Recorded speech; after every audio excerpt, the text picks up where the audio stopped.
नमस्कार, मैं हितेन अरुणाशय एक बार फिर आप लोगों का स्वागत करता हूँ मेरे चैनल कविता वाले पे, जहाँ पे हम बात करते हैं किताबों की, कहानियों की, कविताओं की। तो आज जिस किताब के बारे में हम बात करने वाले हैं, उसके लेखक हैं मानव कौल और इस पुस्तक का नाम है चलता फिरता प्रेत। ये कहानियों का संग्रह है, जिसकी पहली कहानी है घोड़ा। तो चलिए साथ में पढ़ते हैं। घोड़ा। वह नदी किनारे पैदा हुई थी, पर यह बहुत पुरानी बात थी। अब तो उसे यह भी ठीक से पता नहीं था कि वह उम्र के 60वें में है या 70वें में। वह कभी आईने को साफ कर रही होती तो खुद को यूं देखती मानो वह किसी और को देख रही हो। वह अपने ही सामने से गुजर जाती, जैसे उस आईने वाली से उसका कोई संबंध ही ना हो। वह नदी किनारे पैदा हुई थी। नदी से संबंध वह अपनी नाभि में महसूस करती थी। वह जब भी नदी के करीब होती तो जल्दी से पानी छू लेती। पानी के छूते ही उसे लगता कि वह और पानी एक हैं। अगर वह थमी है तो नदी भी स्थिर है, वरना वे दोनों बह रहे हैं। एक पति नाम का पति था, जो घर के भीतर की गुफाओं में कहीं प्रेत सा मंडराता रहता था। बच्चों जैसा उसका बेटा सुनहरे भविष्य की तलाश में दूर शहर में कहीं पहाड़ खोदने गया था। वह शुरू से ही एकांत से घबराती थी। अपने आप को उलझाए रखने के लिए उसने तय जैसे बहुत से काम तय किए हुए थे। पति जैसा पति घर के भीतर की गुफाओं में अक्सर भटक जाया करता था। तय जैसे कामों में उसका एक काम यह भी था कि उसे अपने पति को बार बार उसके पलंग तक पहुंचाना होता था। उसे बहुत समय तक लगता था कि घर संभला रहता है, क्योंकि उसे घर के वे सारे कोने पता हैं जिन्हें वह हमेशा जालों से बचा कर रखती है। जालों का लगना अशुभ है। यह दुनिया सिर्फ शुभ चीजों पर चलती है। उसे लगता कि उसकी पीठ पर घर की नींव का पहला पत्थर जमा है। वह हल्का झुककर चला करती थी। उसका पति जैसा पति उसे बार बार कहता था कि इस तरह कुबरों की तरह क्यों चलती हो। तब वह कुछ देर के लिए सीधी हो जाया करती थी, पर कुछ ही देर में उसे घर की दरारें दिखती, जाले दिखते और वह अपनी पीठ को झुका लिया करती। उसने देखा था कि जब भी उसने अपनी पीठ सीधी की है, सुनहरे भविष्य में व्यस्त उसका बच्चों जैसा बच्चा परेशान हो पड़ा है। यह उसका अंधविश्वास ही था, पर पैदा होने से यहाँ तक का सफर तय करने में उसने रास्ते से बहुत से अंधविश्वास बटोरे थे। अगर उसे एक बार छींक आ जाए तो वह दूसरी छींक आने तक किसी से बात नहीं करती। उसका यह अंधविश्वास पूरा घर जानता था, और पास पड़ोस के बूढ़े भी। उसका पति जैसा पति उसकी छींक सुनते ही चुप हो जाता और तब तक चुप रहता जब तक उसे अगली छींक सुनाई न दे। कई बड़े असहज क्षणों में वह झूठा छींक देती या नाक में चिमटी काट लेती ताकि छींक आ जाए। झूठा छींकने के बाद बहुत देर तक उसका मन खट्टा बना रहता। उसे लगता कि अंधविश्वास का कोई एक डरावना भगवान है जिसे उसने धोखा दिया है। उस, उस डरावने भगवान का कहीं कोई कैलेंडर नहीं था। सुबह उसके सपने में अलग अलग चेहरे लिए हुए आता था। अधिकतर अंधविश्वास के भगवान का चेहरा उसके पति जैसे पति से मिलता जुलता होता। अंधविश्वास के भगवान का उपचार भी उसने एक और अंधविश्वास से कर लिया था।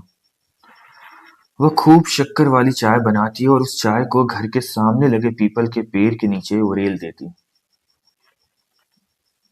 उसे लगता अंधविश्वास का भगवान बहुत शक्कर वाली चाय से प्रसन्न हो जाता होगा, जैसे उसके जैसे उसके पति जैसे पति को शुगर होने से पहले तक बहुत शक्कर वाली चाय बहुत पसंद थी। उसने अपनी शादी के शुरू के दिनों में डर जैसे कमरे में अपने पति के साथ बिताए थे, अपनी नदी से बहुत दूर। जब पति जैसा पति उसे ज्यादा डराता, वो खूब शक्कर वाली चाय बनाकर उसे दे देती। वह डराना भूल जाता और वह किचन में भाग जाती। किचन एक गर्म गुफा जैसा था। जब भी उसे खतरा दिखता, वह अपनी गुफा में उकड़ू बैठकर लगातार काम में व्यस्त हो जाया करती थी। सा- सारे खतरे उसने अपनी गुफा में बहुत काम करके दूर भगाए थे। उसे कुछ डर अभी भी याद आते हैं। जब वह उम्मीद से थी तो उसके पति जैसे पति ने कहा था कि लड़का चाहिए। उसे लगा कि वह मशीन है जो बच्चे जनती है। वह अपनी मशीन में वह यंत्र तलाशने लगी जिसके जरिए पुरुष समाज के पुरुष ही बाहर निकलते हैं। उसने देखा कि एक महिला डॉक्टर उसके बगल में खड़ी है। वह डर गई। उसने महिला डॉक्टर से कहा, आप मत छुओ, आप मत छुओ वरना आप जैसी कोई होगी। मुझे होगा चाहिए। पुरुष समाज से पुरुष को बोलो मुझे छुए, आप नहीं। वह डॉक्टर बहुत अचरज से उसे देखती रही। उसने अपने व्यस्त रहने में बहुत कम बाहर वालों से बातें की थी। बहुत बहुत कम में जब वो बहुत कम बोलती, उसे लगता कि उसे बहुत कम बोलना भी कम करना पड़ेगा। जब पहला लड़का हुआ तो उसने हाथ जोड़े और अपनी माँ जैसी माँ को धन्यवाद कहा कि मशीन ने सही काम किया। उसने पुरुष समाज में एक और स्वस्थ पुरुष दिया है। फिर उसके पति जैसे पति ने कहा कि देखना, इसकी शक्ल मुझ पर जाए। उसने अपने शरीर जैसी दिखने वाली मशीन को देखा। फिर उसने उस स्वस्थ पुरुष को देखा जो अभी अभी उसकी मशीन से निकला था। अभी अभी जन्मे बच्चे सा दिखने वाला वह बच्चा बिल्कुल अभी अभी जन्मा सा लग रहा था। वह इस वक्त किसी के जैसा नहीं लग रहा था। वह उसके एकदम पास आ गई देखने के लिए कि वह कैसा दिखता है। फिर उसने सोचा कि वह कैसी दिखती है। उसने अपनी शक्ल कब से नहीं देखी थी। वह नदी किनारे पैदा हुई थी। बचपन में नदी में अपना हिलता चेहरा देखना उसे बहुत पसंद था।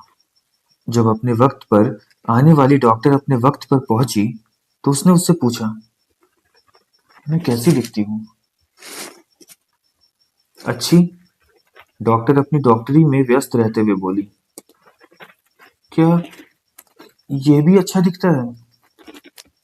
उसने पूछा। हाँ, डॉक्टर मुस्कुराई। यह सुनते ही वह डर गई। वह अच्छी, उसका बच्चा अच्छा, मतलब वो उस पर गया है। उसे किचन चाहिए था। वह चाहती थी कि वह जल्दी से उखड़ू बैठ जाए और किचन में चली जाए। वह बिस्तर से उठी और उखड़ू बैठकर उस अस्पताल के कमरे में पोंछा लगाने लगी। उस डॉक्टर ने उसे बहुत उठाने की कोशिश की, पर वह बस लगातार अपने काम में व्यस्त होना चाह रही थी। पोंछा लगाते लगाते उसकी आंखों के सामने अंधेरा छा गया और सब चुप हो गया। बहुत वक्त तक उसने अपने बच्चे को नहीं देखा। बहुत बाद में अपनी पति जैसे पति को बच्चे के साथ खेलता देख उसे चैन आया। अच्छा हुआ कि वह मेरे जैसा नहीं दिखता। उसने गहरी सांस ली। वह अच्छी दिखती है। बच्चा शायद उसके अंधविश्वास के भगवान पर गया है जिसकी शक्ल उसके पति जैसे पति से मिलती है। उसने तय किया कि जो भी अच्छा नहीं है वह सब सही है। जो अच्छा है उसे अपने से दूर रखना है।